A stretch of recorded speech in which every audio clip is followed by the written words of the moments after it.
Anyway, we did talk about Josh Turner. You mentioned Josh Turner earlier, and I had a question about him as well. You've had over a dozen songs that I'm aware of that you and he collaborated on, and Right. subsequently he released those songs as well. How Right. hard is it for a songwriter to find a co-writer that you have that kind of chemistry with? It's very rare to me. I mean, I sort of did it with the guys in Shenandoah, but I had a longer lasting relationship with Josh in that we've been working together 20, right past 9/11 is when we met. And we were at Jody Williams at the same company. We were both baritone singer guys that grew up in church in a small Right. town. So we hit it off instantly and became good buddies. And he's kept me in his loop, and we have fun. We still get together, and we don't have to get together and do music. We can just eat Mm-hmm. and talk about life. But we do sometimes. A song will come out of that. He's been good to keep me on every project except for the covers. The covers album was only songs he covered that other people wrote. So, Right. but I've been on every other project that he's put out to date. So I'm Well, proud that's of amazing. Josh I was going too. to ask too when you're talking about sitting around with at a cookout or just shooting the shit or being at a restaurant, whatever. It's funny how songs come from those moments, right?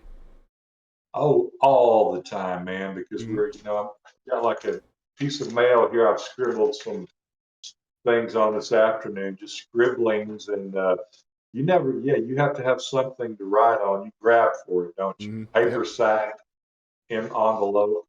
I can't imagine what your notes looks like then. They're, Just, really, they look sort of doctoral and not in a proper educated way, like scribbling, scrawling. oh my gosh, what did I write here? I do that all the time. Oh my gosh. Man, my hand Exactly. doesn't even formulate how to do a pen anymore. I've been using keyboards and phones for so long. So now, like, you write just a little paragraph on something and your hand hurts from doing it. 'Cause, I know it. You're exactly right. I think we're Yes. evolving away from the written word, sadly. Mentioning that, I'm the keyboard guy, so I have, done that all my life.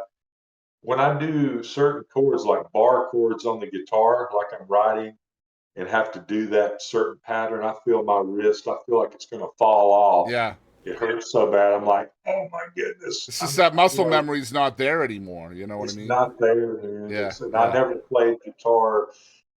I play it enough to write is what I do with guitar, just Right. enough to write songs. So we talk about co-writing. Is it for you specifically with your process? Is it easier for you to pitch the entire game, or do you like to have a co-writer along for the ride?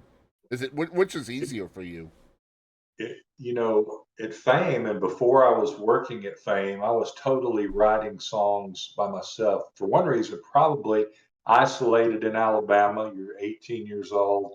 So I enjoyed the luxury of being able to say exactly what I wanted to say, carte blanche, without any help or outside influences. But when I got into the commercial game and started getting a draw in advance and getting paid for it, I sort of had to felt like I had to listen, and co-writing was one of the required things that they really wanted me to do. I didn't understand it at first. I'm going like, so why do we co-write again? Can you explain that to me? But I finally, after a few years of co-writing, and you find some co-writers that work really well with you, yes, it can be very helpful. But if you find somebody maybe who isn't, and it's just a one-off, you sort of just go through it, roll through the motions, and Yeah, you come out with a song. It might be a hit. You never know. I've learned to always stay in the room and always. I'm sort of, and you are too. We're kind of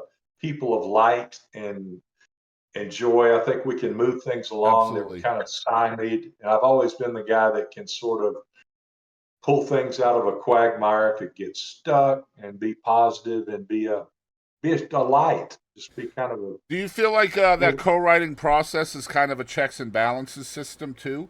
Because then at that point, if you've got two or three writers working on the same project, it's going to take two or three writers to realize that it sucks or it doesn't suck, right? So it's kind of like a checks or balances system as well. Yeah, yeah. And where I found that where it really, really works, and you may have too, Chris, is when there are no egos in the room at all. So, like three writers, me and two others, absolutely the song is the boss and the winner, and we're really honest to goodness trying to make that song killer and great. To me, that's when you have magic happen because you can go through all the permutations and you're all not trying to vie for pole position and have competitive contesting each other, and Yep.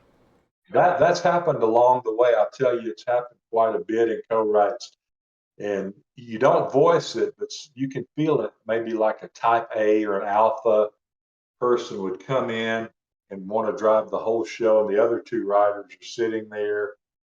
You still have to find a way to make it through that co-write, Yep. and The ego has to be the ego has to allow you to share ownership of that project. Otherwise, I mean, if you've got it's three people who own it and only one is willing share the ownership, then that's going to be a problem. that yeah, that big boy doesn't play well with the others, does he? That big alpha. Yeah, and so when you're involved in that process of writing, how this would be my last one on I think on the songwriting perhaps, but um, how hard is it for you not to fall into maybe a lazy form of marketability when it comes to a song? So what perhaps what topics are more marketable than others. Do you write within marketability, or do you just forget about the commercial aspect of the song and just write what's there? The last 10 years or so, definitely marketability, and the younger writers, my publisher would get me with young artists, and that helps because they're really plugged into what's happening currently, and it was teaching me. I felt like an old guy getting taught, and I was learning, and I took what Rick Hall taught me is like to over prepare, overwrite. I mean, keep rewriting and rewriting. So I've always done that. I've never settled. I mean, Rick Hall taught us never to settle. I mean, keep even take it home 2 or 3 weeks and keep rewriting it 14, 15, 17 times, Right. just to make sure.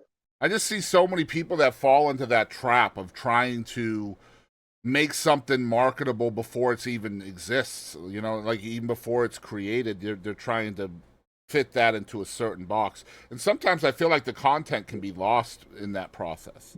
Oh, most definitely, because you probably already have your sort of little turnarounds and your motifs that Yep. are very poppy sometimes. Sometimes the lyric, the cadence, you sort of know what it's going to do, almost like when I was 10 years old writing the Bobby Goldsboro. It's like, okay, we'll just put this together and then we know what it's going to sound like, Yep. and kind of prefab. It's a struggle, that balance between Yes, content and marketability. I think. What's it is. this might be the hardest question I asked, maybe the second hardest one. What's your favorite song that you ever wrote, self You written? know, stuff written. I'll have to really say it goes back to Moon Over Georgia because I did toil with that one. It took me probably 6 months really to write that song, and I was a young writer, my first, and I knew it was a great idea. I knew I couldn't fumble the ball, and Rick Hall being he started Muscle Shoals. He was sort of like the head coach, the big kahuna, the almost like a mob boss guy that everybody respected. He had juice. Yep. So I had his ear, and he was really being hard on me. He was like, nope, nope, I don't, you got a great idea, but your song, Went Over Georgia, even when I would get it where I thought it was really 80% there, he was still batting me down, knocking me down. Thankful to him, I really dug somewhere, Chris, to prove to Rick that I was trying to prove to him because he was the head honcho guy. I was going to prove to him I was worth something. I could write a hit song. So I kept digging and digging and digging and digging. And had Rick not pushed and pressured me, I might not have written that song, you So know. Moon Over Georgia is your favorite song that Oh, you've ever written. yes, it is. And, Uh-huh. and the very first cut as well. So you've been trying to live up to that pressure ever since, haven't you, Mark? Oh, yes, indeed. It's still fun to play it. I love to play it.